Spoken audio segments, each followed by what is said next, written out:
अस्सलाम वालेकुम। इससे पहले हम लोगों ने डिस्कस किया था प्यूरीन सिंथेसिस। अब हम लोग डिस्कस करेंगे पायरिमिडीन सिंथेसिस। अच्छा, अब हम लोग जो डिग्रेडेशन रहेगी टॉपिक हम लोग बाद में डिस्कस करते हैं। अब हम लोगों ने जैसे वहाँ पर देखा था कि हम लोगों ने कोई भी चीज़ बनानी होती है तो सबसे पहले हम लोग देखते हैं कि हमें क्या क्या चाहिए होगा, रिसोर्सेज बेसिकली।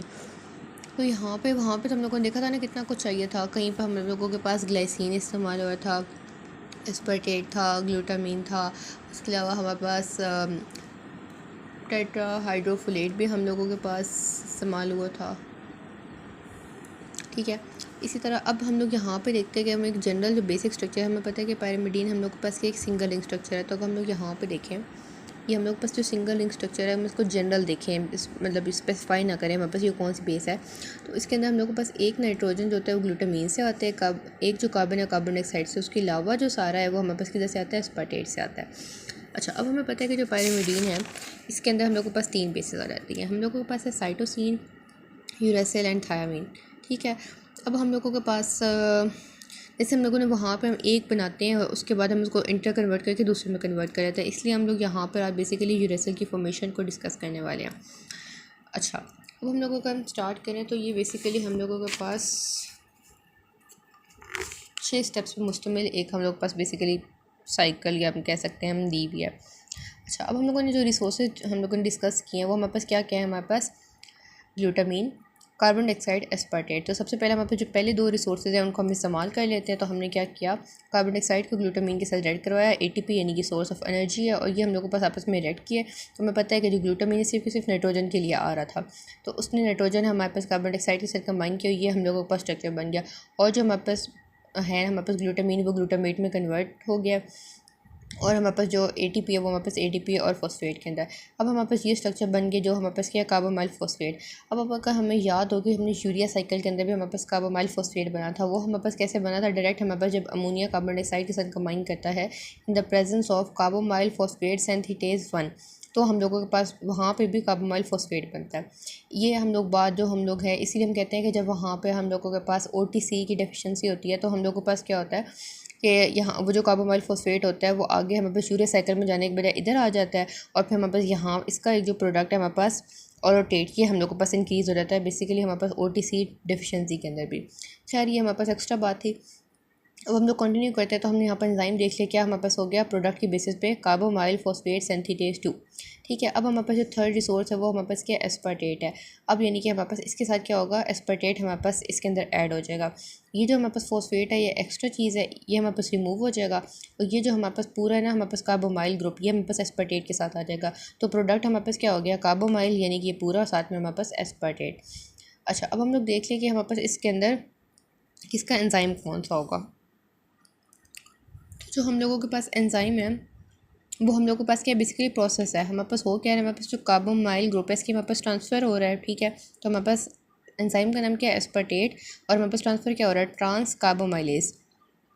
अच्छा, अब उसके बाद हम लोगों के पास नेक्स्ट है, हम लोगों के पास क्या होगा। अब देखिए हमने ये जो पूरा है हम लोगों के पास एक रिंग, यानी कि जो बेसिक हमने स्ट्रक्चर देखा था ये हमारे पास कंप्लीट हमारे पास बन गया। अब रिंग को हमने क्लोज़ करना है। ठीक है, अब हम लोगों ने क्या किया, रिंग को हम लोगों ने क्लोज़ किया। जब भी हम रिंग क्लोज़ करते हैं हमारे पास क्या होता है, वाटर रिमूव हो जाता है, वाटर हमारे पास रिमूव हो गया और हमारे पास बन गया डाई हाइड्रो ऑरोटेट। ठीक है, अब हमारे पास ये दोबारा प्रोसेस के नाम के ऊपर इसका हम लोग के पास एंजाइम का नाम है, तो हमारे पास एंजाइम का नाम क्या होगा, डाई हाइड्रो ऑरोटेस। ठीक हो गया। अब हम ये जो हमारे पास स्ट्रक्चर है ये बेसिकली हमारे पास ये यूरेसिल का जो हमारे पास स्ट्रक्चर है ये इस जैसा है। इसमें हमारे पास 2 चीज़ों की कमी है, एक यहाँ पर हम लोगों के पास ये ग्रुप एक्स्ट्रा लगा हुआ है, दूसरा हम लोगों के पास एक डबल बॉन्ड हमारे पास मिसिंग है यहाँ पे। ठीक है, बस हमने अब सिर्फ ये 2 चीज़ें लेकर आनी है। तो सबसे पहले हमें पता है कि हमने डबल बॉन्ड लेकर आनी है। इसका क्या मतलब है, हम लोगों के पास 2 हाइड्रोजन यहाँ से रिमूव हो गए जो कि बेसिकली क्या ऑक्सीडेशन रिएक्शन है। तो ये हम लोगों के पास 2 हाइड्रोजन रिमूव हुए, एक हमारे पास ये हाइड्रोजन और एक ये वाला, और ये हम लोगों के पास डाई हाइड्रो ऑरोटेट से हमारे पास बन गया ऑरोटेट। ठीक है, इसके अंदर हमारे पास क्या है, FMN आया और हमारे पास उसने 2 हाइड्रोजन ले लिया और हमारे पास FMN2 बन गया, यानी कि इसकी रिडक्शन हो गई। अब यहाँ पे दोबारा हम लोगों के पास जो प्रोसेस है उसकी बेसिस पे हम लोगों के पास एंजाइम का नाम है, यानी कि हम लोग के पास क्या था, डाई हाइड्रो ऑरोटेट की हमारे पास क्या, डिहाइड्रोजिनेज। ठीक है, क्योंकि हमारे पास क्या हुई है बेसिकली ऑक्सीडेशन या डिहाइड्रोजिनेशन। अच्छा, इसके बाद हमने एक ही चीज़ रहेगी है वो हमारे पास क्या है, ये वाला ग्रुप रिमूव करना। लेकिन इसको रिमूव करने के बजाय पहले हम लोग क्या करते हैं, अच्छा, एक यहाँ पे बात जो मैंने आपको पहले नहीं बताई, वो हमारे पास ये है कि जब हम लोगों ने पढ़ा था प्यूरीन की सिंथेसिस,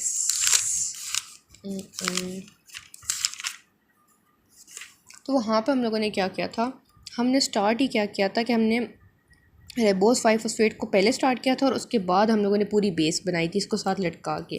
तो हमारे पास जो पायरिमिडीन है वो हमारे पास काफ़ी समझदार है, वो क्या करते हैं कि हम एक दफ़ा बेस बना लेते हैं, फिर हम एंड पे जाके हम बस रेबोस 5-फॉस्फेट को अटैच कर लेंगे।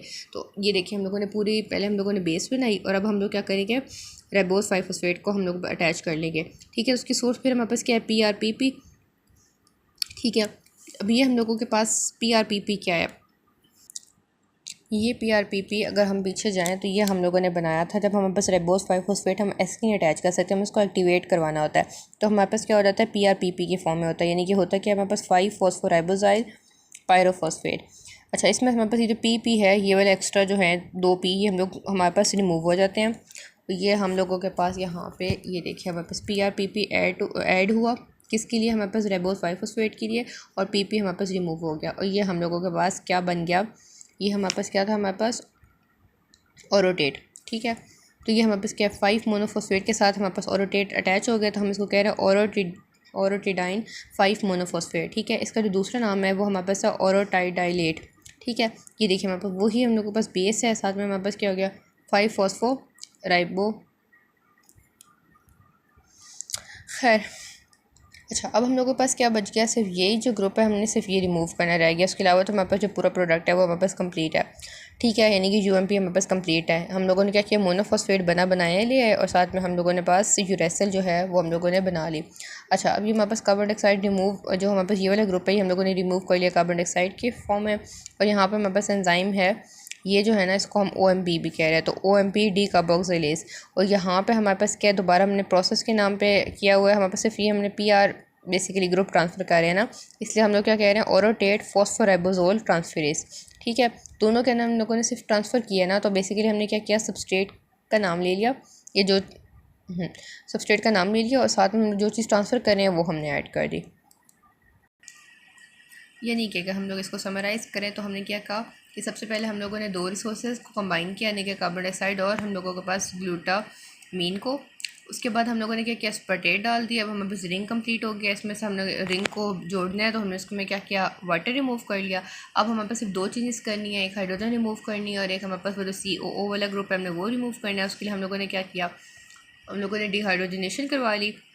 अभी भी हमारे पास COO ग्रुप अटैच रहेगा, लेकिन हम क्या करेंगे, पहले PRPP अटैच करवा के अपना फाइनल फॉर्म में ले आएंगे और फिर हमारे पास ये जो कार्बन डाइऑक्साइड के फॉर्म में इस ग्रुप को रिमूव करवा लेंगे और ये हम लोग के पास फाइनल प्रोडक्ट यानी कि UMP हमारे पास बन जाएगा। अच्छा, यहाँ पर एक इंपॉर्टेंट बात है कि ये जो हम लोगों के पास है डीकार्बोक्सिलेज एंजाइम, और ये हम लोगों के पास जो ट्रांसफेरेज एंजाइम है, ये हम लोगों के पास कहते हैं कि एक ही एंजाइम की 2 सब यूनिट्स हैं। यानी कि जैसे हम लोगों ने ग्लाइकोलिसिस वगैरह के अंदर पढ़ा था कि हमारे पास एक एंजाइम के 4 से 5 सब यूनिट्स होते हैं जो कि हमारे पास इकट्ठे काम कर रहे थे। नहीं कि अगर वो एंजाइम ख़राब हो जाता है, मतलब ऐसा भी हो सकता है कोई एक सब यूनिट ख़राब हो, दूसरा हो या फिर इवन दोनों भी। ठीक है, तो इसको हम लोग जो दोनों को कंबाइन, हम दोनों के हमारे पास क्या है, हम एक एंजाइम की 2 सब यूनिट है, उसका हमारे पास नाम होता है UMP सिंथेज। तो उसके हमारे पास ये 2 सब यूनिट्स हैं।